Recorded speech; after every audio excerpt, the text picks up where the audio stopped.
Thank you very much, Renata. I have in this little book here brought two poems for you that I'm going to read to you. They share the common theme of adversity and loss and moving on, perhaps with the help of poetry. What I like about these two poems is the emotional content. They are really filled to the brim with emotion in them, rather than just the language and the structure, syntax, diction, all of this. I like them because of the emotion, and that's what I'm hoping you will like about these poems as well. It's two different poems, two different poets, so it's breaking the conventional rules, since it's supposed to be one here, but I hope you will enjoy that rather than upset yourself with it. So, I will read one poem followed by the other. The first poem is entitled Knock Knock by Daniel Beaty.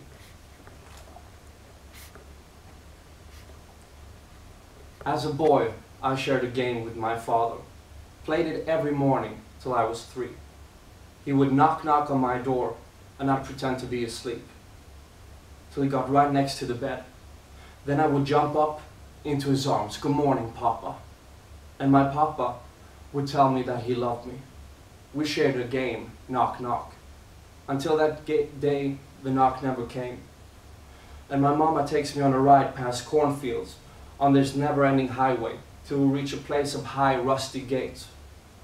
A confused little boy, I enter the building carried in my mama's arms. Knock, knock. We reach a room of windows and brown faces. Behind one of the windows sits my father. I jump out of my mama's arms and run joyously towards my papa, only to be confronted by this window.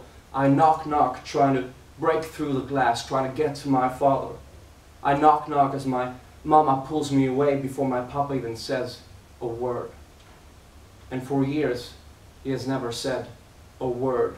And so 25 years later, I write these words for the little boy in me who still awaits his papa's knock. Papa, come home 'cause I miss you. I miss you waking me up in the morning and telling me you love me. Papa, come home 'cause there are things I don't know, and I thought maybe you could teach me. How to shave, how to dribble a ball, how to talk to a lady, how to walk like a man. Papa, come home 'cause I decided a while back I want to be just like you. But I'm forgetting who you are. And 25 years later, a little boy cries. And so I write these words and try to heal and try to father myself and dream up a father who says the words to me my father did not. Dear son, I'm sorry I never came home. For every lesson I failed to teach, hear these words. Shave in one direction, strong deliberate strokes to avoid irritation. Dribble the page with the brilliance of your ballpoint pen. Walk like a god and your goddess will come to you. No longer will I be there to knock on your door. So you must learn to knock for yourself. Knock, knock down doors of racism that I could not. Knock, knock down doors of opportunity for the lost brilliance of the black men who crowd these cells. Knock, knock with diligence for the sake of your children. Knock, knock for me, for as long as you are free, these gates cannot contain my spirit. The best of me still lives in you. Knock, knock with the knowledge that you are my son, but you are not my choices. Yes, we are our father's sons and daughters, but we are not their choices. For despite their absences, we are still here, still alive, still breathing, with the power to change this world, one little boy or girl at a time. Knock, knock. Who's there? We are. And the second poem is titled For the Life of Me by Taylor O'Malley. I'm trying to remember the name of the character I used to pretend to be when I wooed you. The one with the voice like a driveway.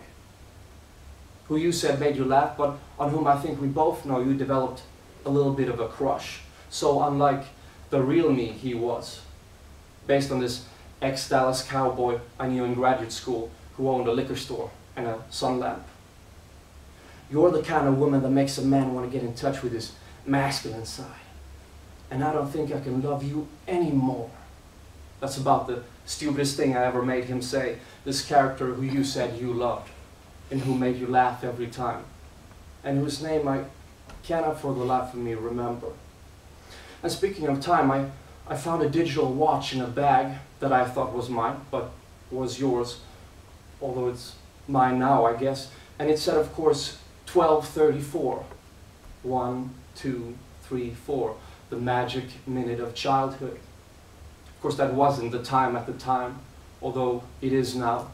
The clocks haven't changed twice since the day you died. And anyway, that was the time that I said that I was going to come back and visit you if I died first.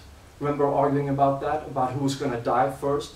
Me pointing out the history of cancer in my family, and you not pointing out the history of anything, just taking a long drag of your cigarettes, as if to say, cigarettes, hello?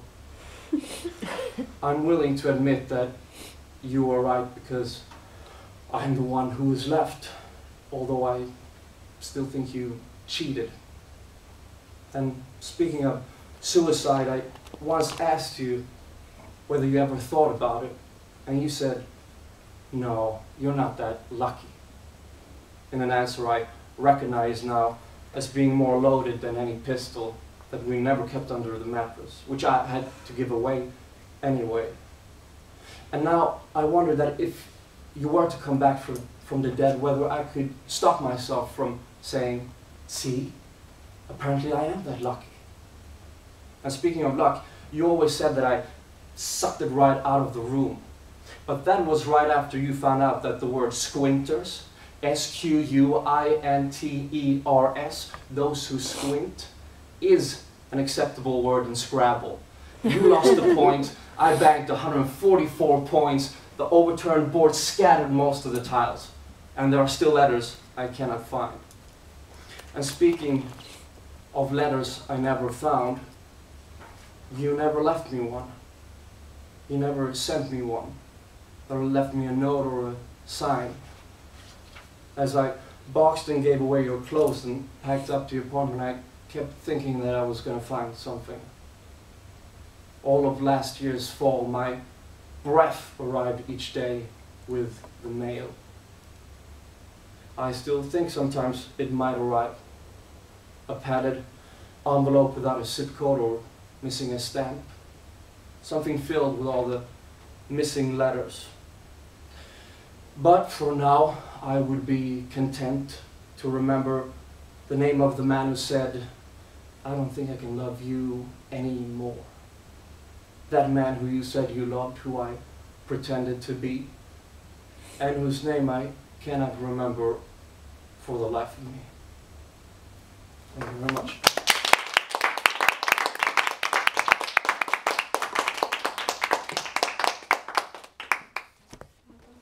Thank you.